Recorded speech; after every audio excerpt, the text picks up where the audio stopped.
अगर ये नीली लौ है तो ये आपके लिए एक अच्छी ज्योति है।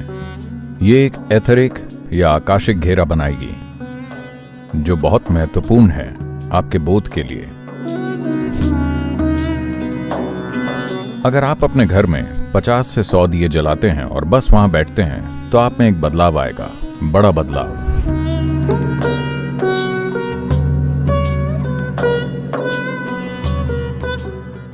कल या परसों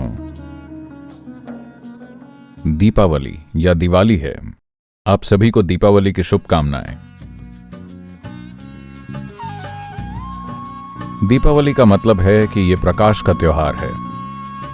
इस दिन पूरे भारत में लाखों करोड़ों तेल के दिए जलाए जाते हैं।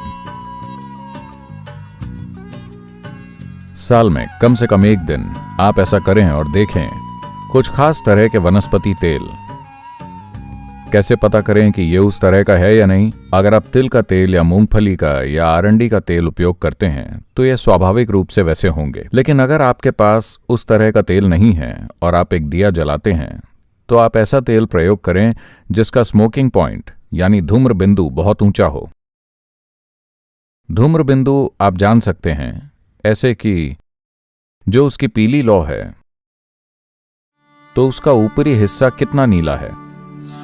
अगर नीला ज्यादा है तो इसका मतलब है कि इसका धूम्र बिंदु ऊंचा है। यह आपके लिए एक अच्छी ज्योति है। अगर आप इसे जलाते हैं, मैं इस पर जोर दे रहा हूं क्योंकि यह जानवरों के फैट वाले तेल और दूसरी चीजों के साथ नहीं होगा जो आप यूज करते हैं, क्योंकि यह मुख्यतः केवल पीली लौ होगी। लेकिन अगर आप वनस्पति तेल जलाते हैं तो इसका धूम्र बिंदु बहुत ऊंचा होता है। तो अगर आप अपने घर में 50 से 100 दिए जलाते हैं और बस वहां बैठते हैं तो आप देखेंगे कि आप में खास तरह का बदलाव आएगा। आप अपने बिजली के बल्ब बंद कर दें, केवल ये दिए जलने दें। आप देखेंगे कि यह बहुत अंतर लाएगा। ऐसा है कि सर्दी की शुरुआत से पहले आपको थोड़ी सी आग की जरूरत होती है, वरना विकासवादी याददाश्त आपको नीचे लाने का प्रयास करती है। अगर आप सचेतन अपने जीवन को धीमा करते हैं तो कोई समस्या नहीं है। लेकिन अगर आप किसी और चीज से विवश होकर नीचे जा रहे हैं तो यह अच्छा नहीं है, क्योंकि इससे जीवन डिप्रेस हो जाएगा, न कि एक सचेतन स्थिर हुआ जीवन। सचेतन स्थिरता लाना शानदार है, लेकिन डिप्रेशन अच्छी बात नहीं है। शारीरिक या मनोवैज्ञानिक रूप से आप थोड़े उदास हैं, ऐसा होना अच्छा नहीं है। यह उस जीवन के लिए सहायक नहीं है जो आप हैं। आपके शरीर और मनोवैज्ञानिक ढांचे को उस जीवन के लिए सहायक होना चाहिए जो आप हैं। अगर वो ऐसे हो जाते हैं, अगर अगर शारीरिक रूप से थोड़े बीमार हैं, तुरंत मन शरीर के साथ तालमेल बिठाने की कोशिश करता है और कहता है, मैं जीवित क्यों हूं? क्या यह सच में जरूरी है? रहें या ना रहें? चाहे आप इस सवाल को साफ साफ व्यक्त करें या नहीं, ये उठता है ना? हेलो? जिस पल अगला कदम उठाना किसी वजह से बोझिल हो जाता है, चाहे जो भी वजह हो, अचानक ये सवाल उठता है, जिएं कि न जिएं। तो अगर आप अपने जीवन को उल्लासमय रखना चाहते हैं तो आपको थोड़ी चिंगारी चाहिए, आपको प्रज्वलित होना चाहिए। दिवाली इसी के लिए एक प्रयास है।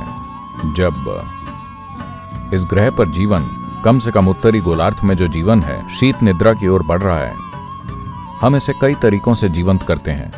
अगले महीने से पूरे 1 महीने तक लोग अपने घर में बहुत सारे दीपक जलाते हैं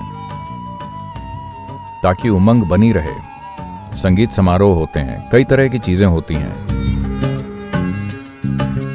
ताकि आप सर्दियों में ऐसे ना हो जाएं। अगर आप पूरे साल ऐसे हैं,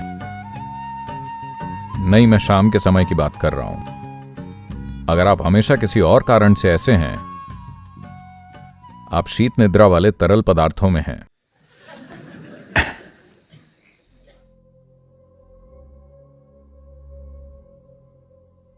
जब आप एक बहुत ही ऊंचे धूम्र बिंदु वाली ज्योति जलाते हैं,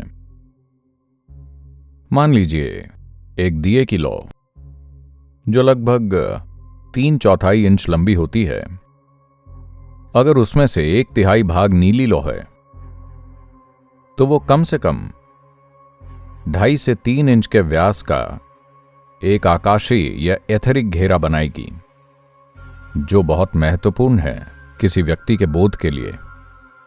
नहीं तो खाना, सोना, प्रजनन, ये वो, रोज का संघर्ष, ये सब केवल 4 तत्व हैं। 5वां तत्व कभी आता ही नहीं। अगर आप अपने बोध को बढ़ाना चाहते हैं तो आकाश बहुत महत्वपूर्ण है। तो खासकर जब भौतिक जीवन धीमा होने लगता है तो आप इसे अपने जीवन के बोध को बढ़ाने के लिए एक आधार के रूप में उपयोग करना चाहते हैं। इसीलिए दीपावली। इसलिए आप सभी, इससे कोई फर्क नहीं पड़ता कि आप किस धर्म संस्कृति से जुड़े हैं, क्योंकि ये धार्मिक उत्सव नहीं है।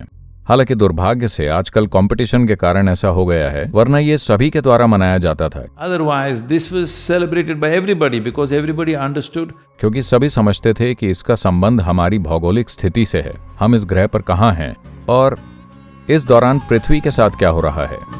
इसका हमारे कैलेंडर और हमारे सौर मंडल से संबंध है, हमारी मान्यताओं से नहीं।